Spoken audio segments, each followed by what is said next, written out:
मैं बोल लूंगी सरकार के खिलाफ, चाहे कुछ ही हो। कैसे हो जाएंगे? हम तो नेतागिरी में हैं, हम भाजपा के साथ ना आज है, न कल है, न कभी हो सकते। बाप लौटा सकोगे? क्या करना? बताओ मेरा बाप लौटा सकोगे? बताओ।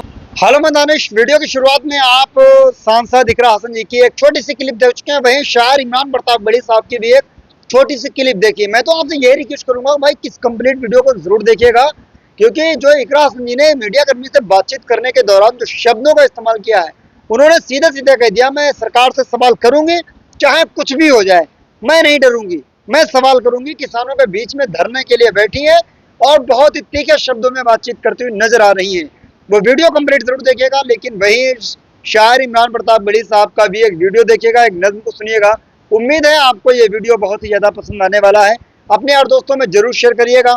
आइए डीएल गोल्डन न्यूज चैनल को यहीं पर सब्सक्राइब करते हैं, वीडियो को देख लेते हैं। पहला वीडियो देखते हैं इमरान प्रताप बड़ी साहब का, उसके बाद में सांसद इकरा हसन जी का। इमरान साहब को सुन लेते हैं पहले।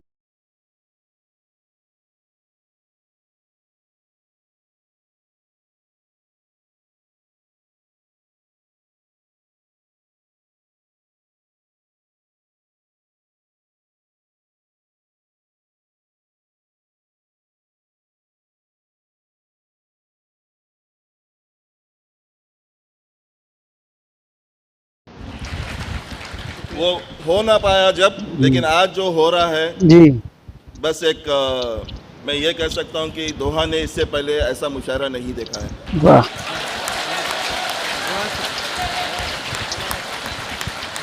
और हम इंशाल्लाह ज़रूर कोशिश करेंगे इमरान भाई के साथ कंधे से कंधा मिला के जो ये एक नेक काम करने जा रहे हैं कॉलेज की तामीर, हम ज़रूर इसमें इनका साथ देंगे। दोहा वाले सारे हम साथ देंगे। बहुत शुक्रिया मेरे बड़ों का। ये सच है कि जो कुछ भी हो रहा है उसका इलाज और उसका जवाब सिर्फ ये है कि हम पढ़ें, अपने बच्चों को पढ़ाएं, ऐसा कुछ करें कि इंशाल्लाह हमारे बीच में ब्यूरोक्रेट्स पैदा हो सकें, आईएएस पैदा हो सकें, आईपीएस पैदा हो सकें। बिल्कुल। उसके अलावा कोई इलाज नहीं है। मैं जानता हूँ कि वक्त बहुत कम है, हमें अभी 2-3 बड़े लोगों को सुनना है, लेकिन क्या करूं, दिल में ये भी है कि आपको प्यासा छोड़ के और ख़ुद प्यासा जाना भी नहीं चाह रहा हूं। मेरी भी ख्वाहिश है कि मैं कुछ और सुना दूं। बिल्कुल। हालांकि शुरू से मैं सोच रहा था कि बहुत देर तक आपसे रूबरू रहूंगा, लेकिन जो भी थोड़ा बहुत वक्त बचा है मैं कोशिश करता हूं कि 1-2 छोटी छोटी नज़मों के कुछ 1-2 बंद सुना दूं आपको। एक नज़म सुनाना चाह रहा हूँ जी। फैक्ट्रियाँ खुल गई हैं साहब, सर्टिफिकेट बांटे जा रहे हैं, वो तय करेंगे कि आप देशभक्त हैं या देशद्रोही हैं। कैसे कैसे मंजर हैं। यहाँ मेरी माएँ बहनी बहुत बड़ी तादाद में बैठी हैं, तो एक नज़्म मेरी ख्वाहिश है कि मैं पढ़ूँ आपकी अदालत में। मेरी आंखों में एक 18-19 साल की बेटी है शकीब साहब जी। एक ऐसी बेटी जिसके दामन में उसके बाप के खून के छींटे हैं, और वो खून के छींटे इसलिए हैं क्योंकि उसे पत्थरों से कूच के मार दिया गया था। वो उसी भीगे हुए दामन के साथ, लहू से तरबतर दामन के साथ मीडिया के सामने आके कहती है कि मैं मीडिया से, इस देश से, इस सिस्टम से बस इतना कहना चाहती हूँ कि अगर मेरे फ्रिज में गौ का मांस ना हुआ तो क्या मेरा बाप लौटा सकोगे? फॉरेंसिक रिपोर्ट आ चुकी है, बकरे का गोश्त था, साजिदा की बात सच साबित हुई। बिल्कुल। अब शायद ये सवाल और जायज़ हो जाता है। मैं नज़्म पढ़ता हूँ उस बेटी की तरफ से पढ़िए, और पढ़िए, आपसे पढ़िए। दुआएं मांगता हूँ। आपको सब कुछ आना बिल्कुल थोड़ा एड आ गई है, कोई दिक्कत नहीं है, आप वीडियो बस देख एक चीज लीजिएगा। चाहिए, दिल से सीखने की इच्छा, और कोई स्पॉन्सर्ड नहीं है ये, बस एड आ गई। बताओ मेरा बाप लौटा सकोगे? वाह वाह वाह। बताओ मेरा बाप लौटा सकोगे? वाह, वाह, वाह। बताओ मेरा बाप लौटा सकोगे? क्या कहना? बताओ मेरा बाप लौटा सकोगे? लिए सर पे सच की रिदा कह रही है, वो अशकों को करके विदा कह रही है, टपकते लहू से भिगो कर के दामन टपकते, लहू से भिगो कर के दामन, ये अखलाक की साजिदा कह रही है। क्या कहेंगे भाई? कि भरोसा जो टूटा है इंसानियत से, भरोसा जो टूटा है इंसानियत से, उसे किस तरह आप लौटा सकोगे? बताओ क्या कहने भाई? मेरा बाप लौटा सकोगे? बताओ मेरा बाप लौटा सकोगे? वो गांधी के इस देश से कह रही है, वो नफरत के परिवेश से कह रही है, सियासत के मासूम चेहरे भी सुन लें, वो राहुल से अखिलेश से कह रही है। ये धर्मांध से अंध भक्तों के जरिए हुआ है जो वो पाप लौटा सकोगे? बताओ मेरा बाप लौटा सकोगे?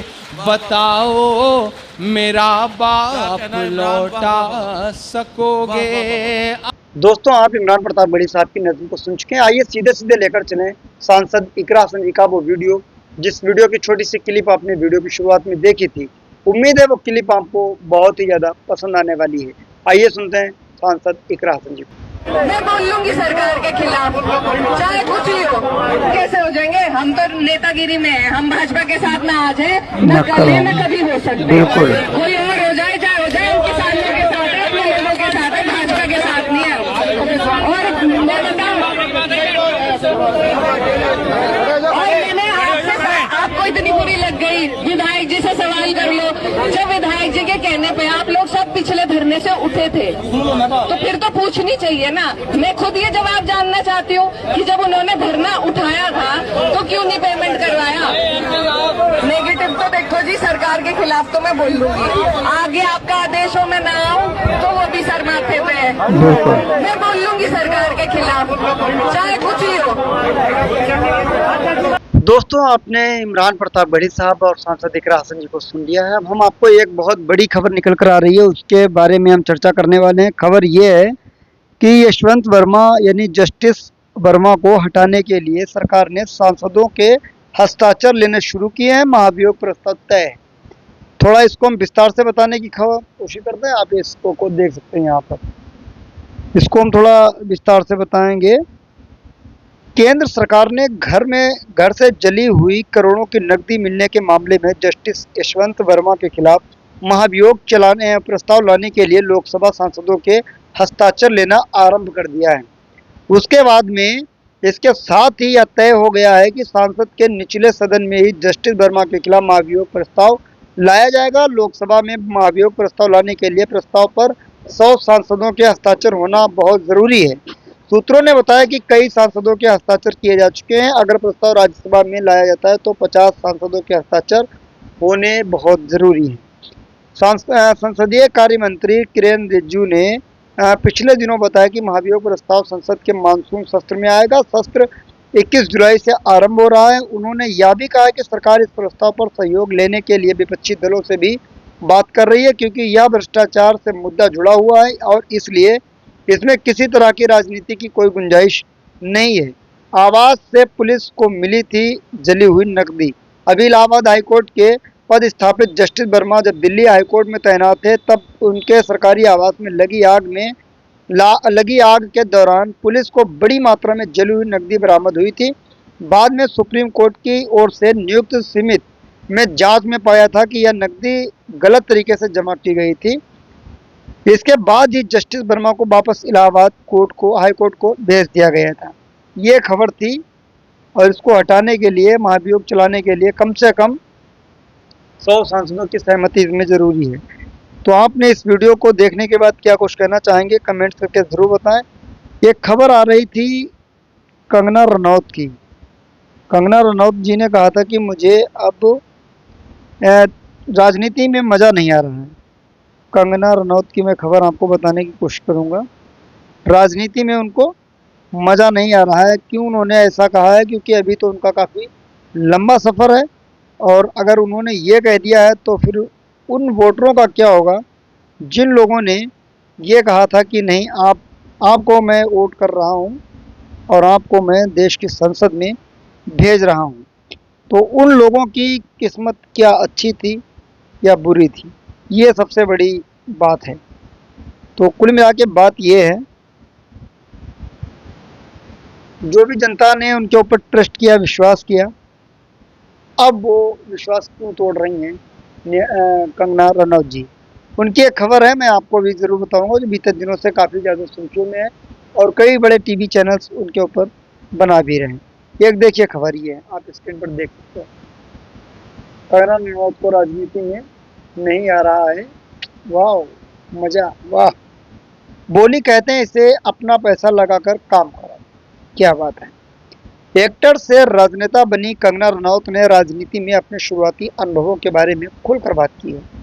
कंगना हाल ही में भारतीय जनता पार्टी के टिकट पर हिमाचल प्रदेश से मंडी लोकसभा से क्षेत्र से सांसद चुनी गई है। ऑल इंडिया रेडियो के प्रोग्राम आत्मनिर्भर पर रवि पॉडकास्ट में बोलते हुए रनौत ने अपनी नई भूमिका की चुनौती के बारे में बताया और ये माना कि असल में राजनीति के उन्हें इतना मज़ा नहीं आ रहा है। उन्होंने कहा, मुझे अब इसकी समझ आ रही है कि मैं यह नहीं कहूँगी कि मुझे राजनीति में मज़ा नहीं आ रहा है। यह एक बहुत ही अलग तरह का काम है। मैं यह नहीं कहूँगी, ठीक है, समाज सेवा है, यह मेरा बैकग्राउंड नहीं रहा है। मैंने कभी लोगों की सेवा करने के बारे में ऐसा नहीं सोचा था। ये तो फिलहाल इनके कहने के शब्द हैं, नहीं कहना चाहिए। जनता ने आप वोट लेने के लिए जब आप गई थी तब तो लोगों से आपने यही कहा था कि आप मुझे जिताकर संसद में भेजिएगा, आपकी आवाज़ बनकर बोलेंगे। अब आपकी आवाज़ के सूर क्यों बदलते हुए नजर आ रहे हैं? ये जनता का विश्वास आपने तोड़ा है। कभी भविष्य में आपको कहीं से अगर टिकट भी मिल गया तो जनता आपको वोट नहीं देगी, अगर आपको यही बोल रहे तो। मिलते हैं किसी और वीडियो के साथ, दुआ में देखना। जय हिंद, अल्लाह हाफ़िज़।